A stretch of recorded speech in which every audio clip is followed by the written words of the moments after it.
93,4 DFM Radio Musik Asli Indonesia.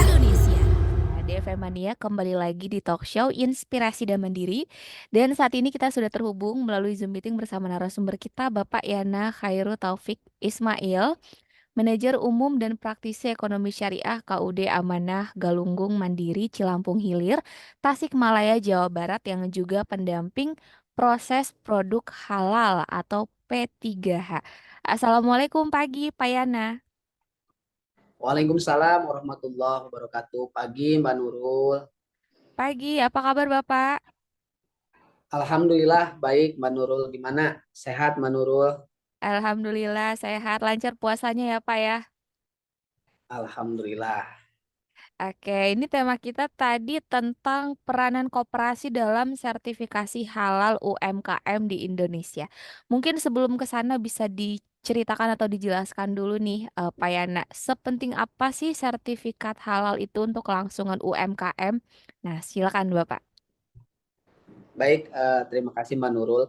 Sertifikasi halal atau sertifikat halal bagi pelaku UMKM saat ini memang merupakan concern dari pemerintah. Salah satu program dari Kementerian Agama melalui BPJPH atau Badan Penyelenggara Jaminan Produk Halal mengadakan kegiatan ini sertifikasi halal. Tentunya kegiatan sertifikat halal ini adalah hal yang bersifat positif. Salah satunya untuk menimbulkan atau meningkatkan trust ataupun kepercayaan terhadap UMKM itu sendiri. Nah, dengan mayoritas Muslim di Indonesia, kemudian pelaku UMKM yang sangat banyak sekali, tentunya ada peran pemerintah dalam hal kaitannya dengan mengamankan dari produk-produk UMKM itu sendiri. Salah satunya dengan kebijakan sertifikasi halal ini sendiri, sehingga yang nantinya akan menyebabkan produk-produk yang ada di UMKM itu tersertifikasi halal dan keamanannya juga terjaga. Itu, Pak. Oke, berarti sepenting itu ya Bapak ya untuk menciptakan trust kepada konsumen untuk kelangsungan UMKM. Namun apakah kemudian wajib Bapak untuk semua para pelaku UMKM kuliner ya dalam hal ini menyandang sertifikasi halal ini? Sampai saat ini program dari Kementerian Agama ada yang disebut dengan WHO ataupun wajib halal Oktober. Jadi per Oktober 2024 ini memang sangat diwajibkan untuk para pelaku UMKM khususnya yang di kuliner ya untuk mengikuti sertifikasi halal itu sendiri. Bahkan pemerintah sudah menyediakan dana yang cukup besar untuk 1 juta sertifikat halal gratis bagi para UMKM itu sendiri. Tentunya ini apa istilahnya dukungan yang sangat besar sekali terhadap dari pemerintah terhadap pelaku UMKM supaya mempunyai sertifikat halal. Jadi manfaatkan sampai Oktober ini memang para pendamping produk halal itu semuanya menyaring kepada para UMKM yang ingin melakukan sertifikasi halalnya. Tentu saja ini wajib, Mbak. Oke, berarti masih diberikan waktu sampai Oktober ini untuk kemudian menjadi benar-benar wajib begitu ya, Pak Yana ya? Oke, siapa saja sih Pak Yana yang harus memiliki sertifikat halal ini? Apakah hanya UMKM kuliner saja atau kalau misalkan UMKM kuliner yang seperti apa yang harus punya sertifikat halal? Silakan Bapak. Baik, sebetulnya untuk program hari ini dari Kementerian Agama itu sendiri ada yang disebut dengan sertifikasi self declare. Nah, artinya pengakuan halal itu dari UMKM itu sendiri. Nah, Oke. ini ada 3 sebetulnya yang terbagi menjadi 3. Yang pertama untuk makanan dan minuman, semua makanan dan minuman olahan itu wajib melakukan sertifikasi halal. Kemudian yang kedua, produk bahan baku. Bahan baku itu misalkan kerupuk mentah, Mm. kemudian yang sifatnya bahan baku atau bahan pembuatan minuman, misalkan pembuatan wedang jahe dan lain sebagainya, itu pun wajib melakukan sertifikasi halal. Dan yang ketiga berkaitan dengan hewan atau penyembelihan, baik itu hewannya itu ya sapi, kemudian ayam dan lain sebagainya. Artinya tiga komponen ini, baik yang makanan, minuman, kemudian bahan baku dan yang melalui proses penyembelihan hewan itu wajib didaftarkan untuk sertifikasi halal. Itu Mbak, untuk Oke. sementara memang UMKM, Mm. UMKM itu tiga itu yang diwajibkan untuk melakukan sertifikasi halal sampai Oktober ini. Baik, kalau misalnya DFM Mania nih ada yang jualan gitu kan, termasuk produk olahan gitu ya, Pak Yana ya. Kalau produk olahan berarti semacam nasi goreng, mie goreng juga harus. Iya, betul, wajib. Yang melalui sistem olahan itu tadi ya nasi goreng itu kan olahan dari telur juga, ada sayurannya, kemudian ada bumbu-bumbu, itu Iya, ya. diwajibkan untuk melakukan sertifikasi halal. Nasi kuning, nasi goreng, kemudian hal-hal yang berbau olahan itu bisa saja snack, kemudian kerupuk juga itu bisa melakukan sertifikasi halal. Oke, nah seperti apa alurnya Pak Yana untuk mendapatkan sertifikat halal ini gitu? Untuk mendapatkan sertifikat halal ini terdapat P3H yang tersebar di seluruh Indonesia. Per tentu saja sangat banyak, termasuk di wilayah Kabupaten Tasik. Dan alhamdulillah kita dari tim KUD Amanah, termasuk saya sendiri sebagai P3H pendamping produk halal. Nah, jadi hal yang pertama yang bisa dilakukan oleh UMKM adalah mencari para pendamping atau P3H. Bisa melalui website ataupun bisa melalui dinas setempat. Tapi kalau misalkan hari ini sebetulnya para P3H sudah terjun ke lapangan, artinya justru para P3H yang mencari para UMKM yang akan melakukan sertifikasi halal. Dan target dari pemerintah itu kan 1 juta sertifikat, yang lebih besar daripada tahun kemarin. Dan target P3H satu seluruh Indonesia ada 1.000 P3H.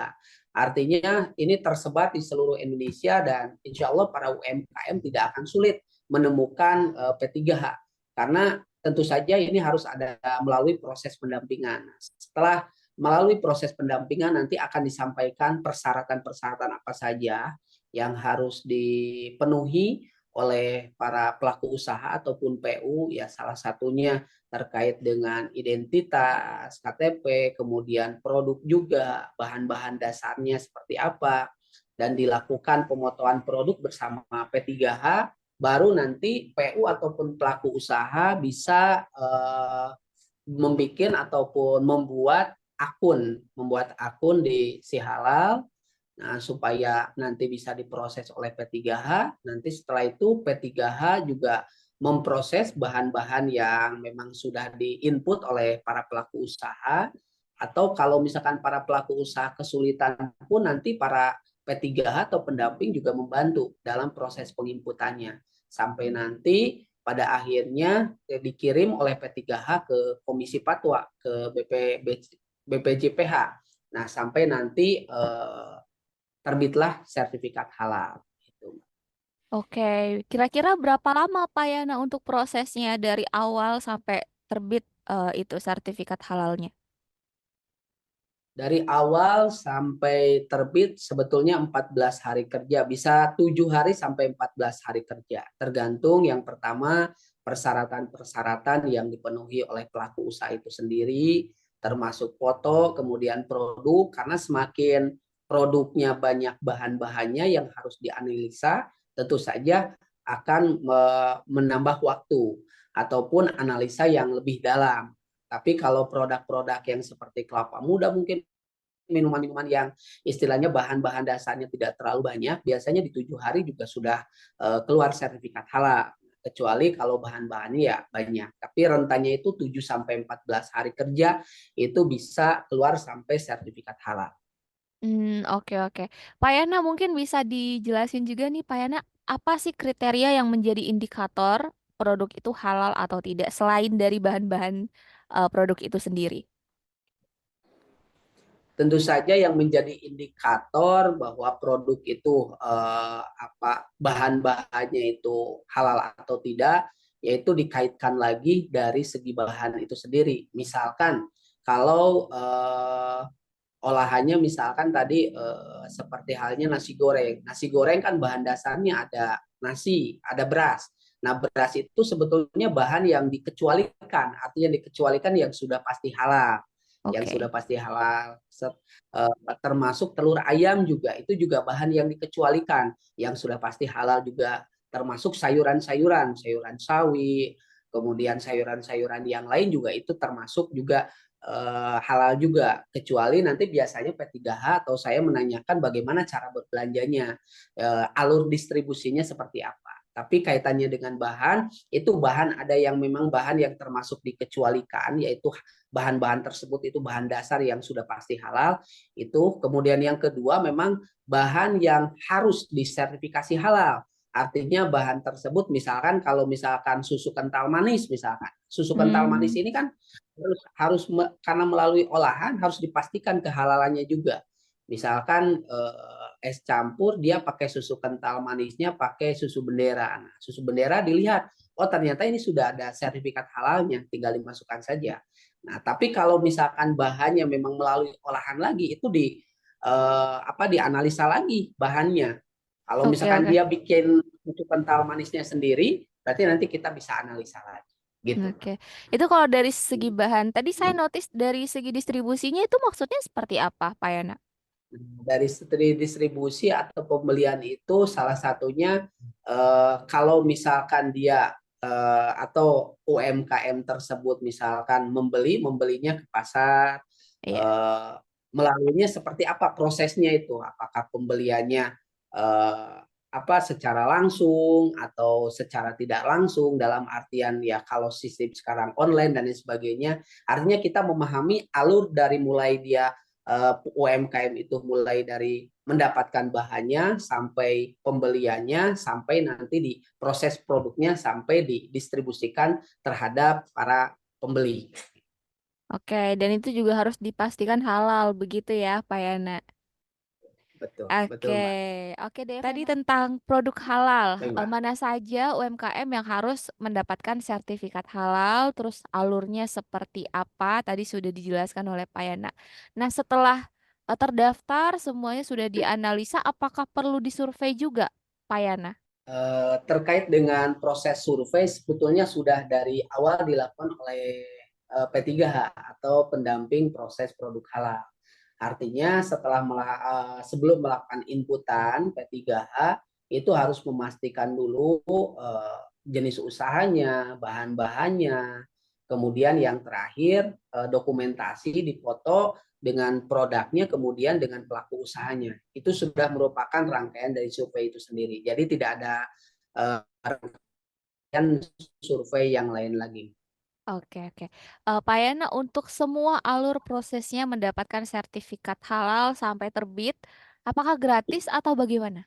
Alhamdulillah untuk saat ini dari tahun kemarin sampai sekarang di 2024 itu pemerintah konsen 1 juta sertifikat halal. Artinya ini gratis, tidak ada pungutan biaya. Kalau mungkin nanti selepas Oktober itu tidak tahu mungkin akan menjadi reguler. Itu kalau reguler biayanya juga cukup lumayan.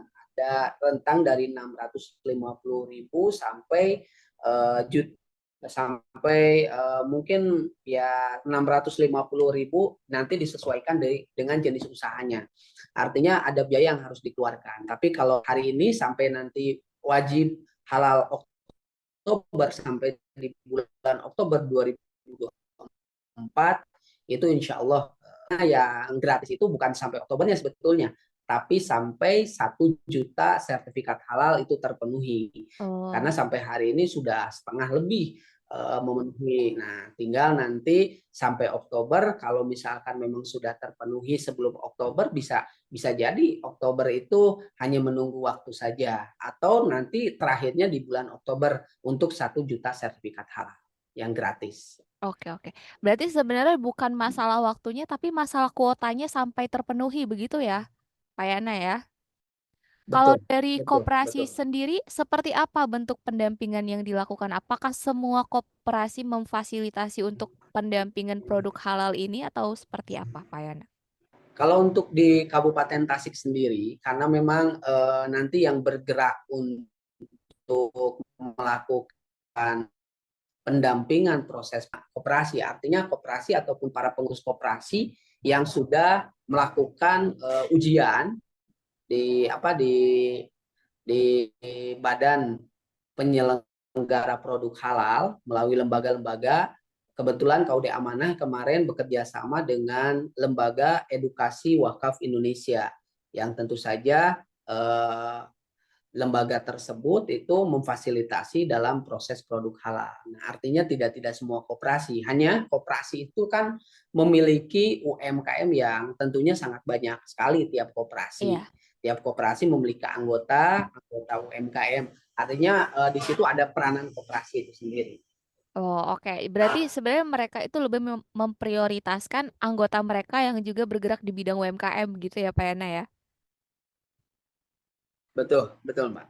Oke, jadi untuk DFM Money yang punya usaha di bidang kuliner harus segera dibuat label atau sertifikat halalnya nanti bisa dicek langsung di website mana, Pak? Di BCPH atau Badan Penyelenggara Produk Halal. Nah, di situ nanti DFM Atau Money. di ini aja di Google di searching sertifikat halal itu kita bisa bisa lihat info-infonya. Oke, Pak Yana tadi kan sempat disinggung ya bahwa ke depannya label halal ini bakal menjadi satu kewajiban untuk semua para pelaku UMKM khususnya di bidang kuliner, kosmetik dan juga yang berkaitan. Kalau wajib kan berarti harus dilakukan dan haram ditinggalkan gitu ya. Kira-kira sanksinya seperti apa untuk mereka yang tidak aware dengan label halal ini? Sampai saat ini, sampai di bulan Oktober itu memang belum ada sanksi yang mengikat terhadap para pelaku usaha UMKM itu sendiri. Oke. Namun sebagai konsekuensi logisnya sampai hari ini, karena programnya itu adalah program gratis 1 juta sertifikat yang dibatasi sampai di bulan Oktober, tentu saja nanti selepas di bulan Oktober itu para pelaku usaha UMKM itu tidak bisa difasilitasi dengan gratis dengan program yang ini lagi yang 1 juta sertifikat gratis ini. Itu yang pertama, akan nanti berbayar. Kemudian yang kedua, ya tantangan hari ini, tantangan digital sangat sangat besar sekali. Ketika para pelaku UMKM melakukan sertifikasi halal, mereka akan terdaftar secara nasional di Halal Indonesia. Artinya jaringan itu akan lebih banyak dibanding para pelaku UMKM yang tidak melakukan sertifikasi halal. Hanya ke sanksi-sanksi yang hal-hal yang bersifatnya dari pemerintah belum dilakukan karena memang dari Oktobernya belum sampai. Nanti mungkin selepas itu akan ada sanksi-sanksi yang akan dilakukan oleh pemerintah terkait dengan para pelaku usaha yang tidak melakukan sertifikasi halal. Oke, berarti sampai hari ini sebenarnya belum ada sanksi yang mengikat, tapi kalau dilihat lagi dari kemanfaatannya dan juga keberlangsungan UMKM setelah terdaftar di label halal, peluangnya bakal lebih berkembang begitu ya, Pak Yana ya? Betul. Oke, ini ada pertanyaan Pak Yana dari Mbak Dila di Bidara Cina. Mohon maaf Pak, mau bertanya, apakah standarisasi halal di Indonesia itu sama dengan yang ada di luar negeri? Misalnya Pak, ada satu produk makanan dari Timur Tengah atau Eropa sudah berlabel halal. Apakah kemudian halal juga di Indonesia? Gitu. Nah, ini ngomongin standarisasi halal. Silakan Pak Yana. Baik, baik terima kasih yang bertanya itu ya. Untuk terkait dengan sertifikat halal itu, tentu saja kalau produknya itu memang sudah disertifikasi halal di negaranya atau di negara di luar Indonesia, itu tentu saja itu sudah halal. Tapi sampai hari ini sebetulnya kalau produknya dilakukan di Indonesia atau pemasarannya itu di Indonesia, sebetulnya bisa dilakukan sertifikasi halal kembali untuk di Indonesia. Sertifikat halalnya sertifikat halal Indonesia.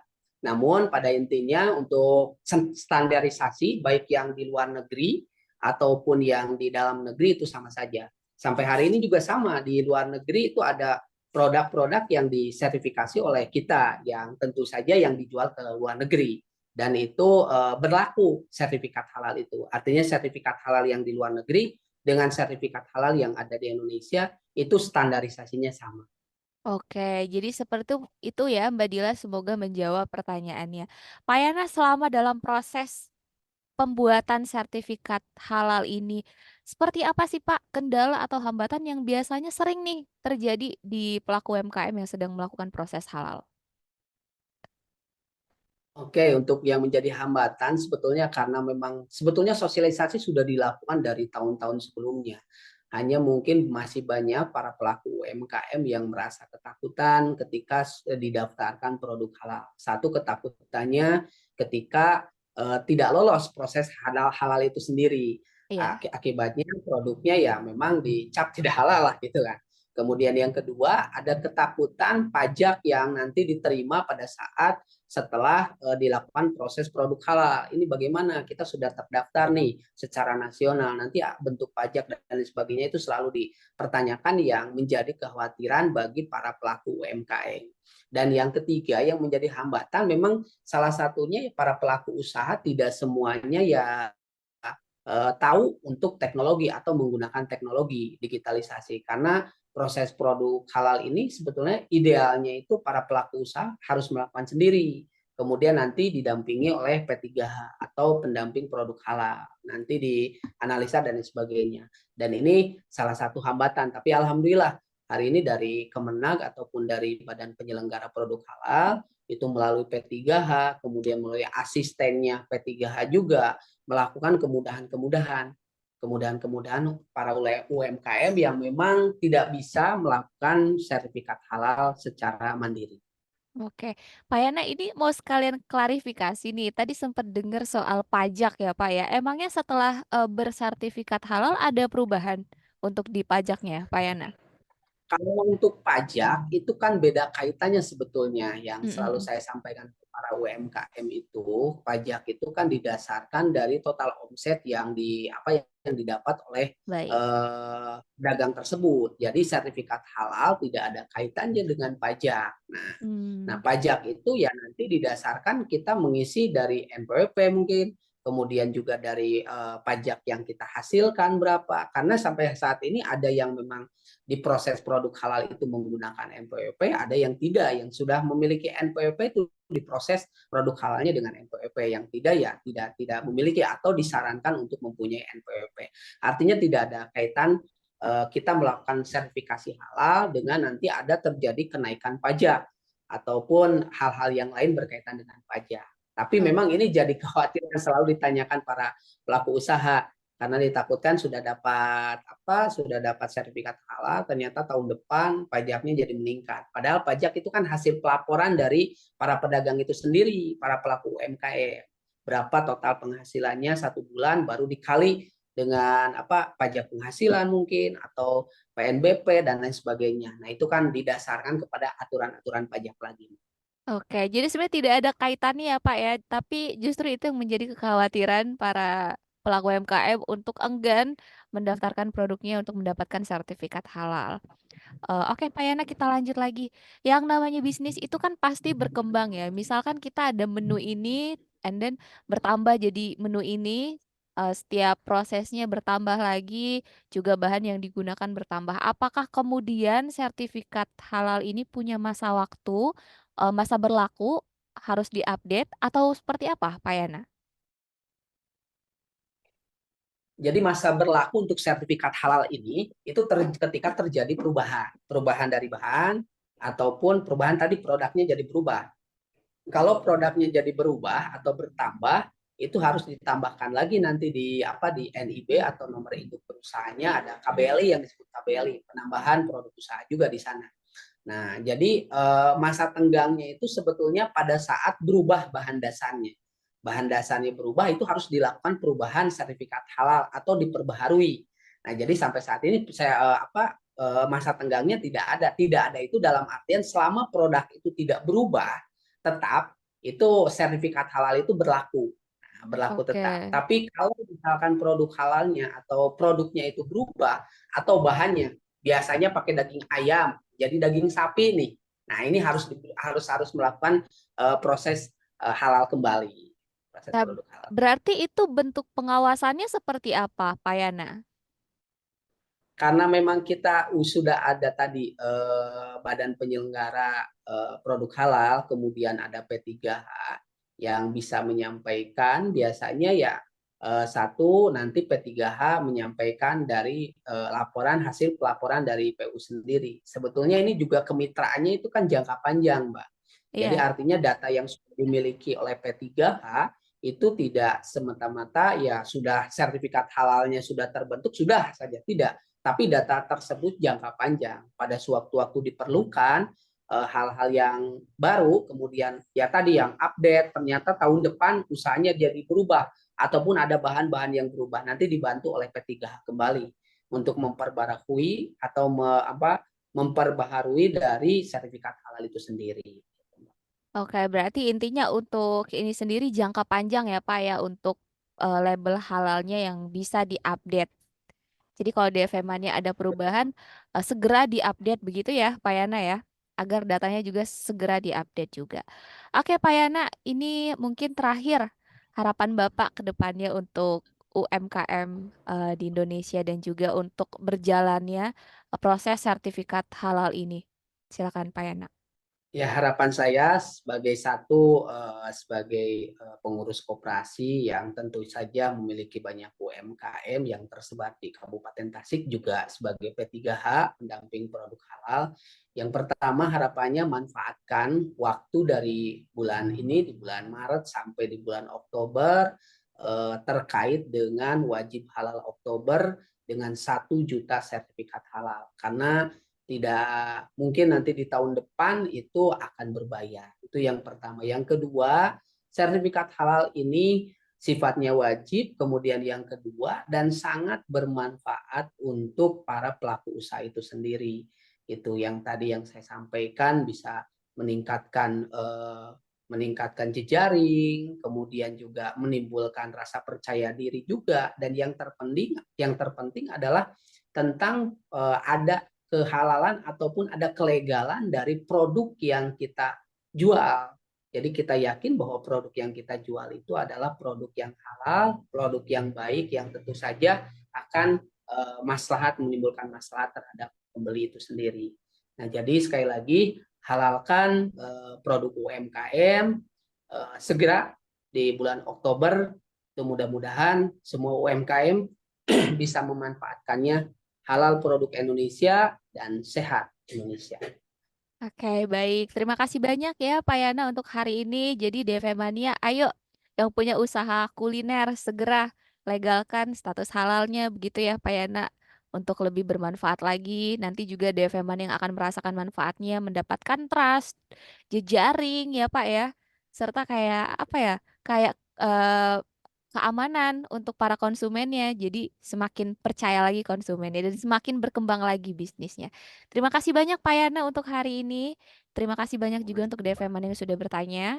Semoga menjawab, dan untuk yang ketinggalan nanti videonya kita post di YouTube kita di 103,4 DFM. Jangan lupa di-subscribe, like, comment, and share juga.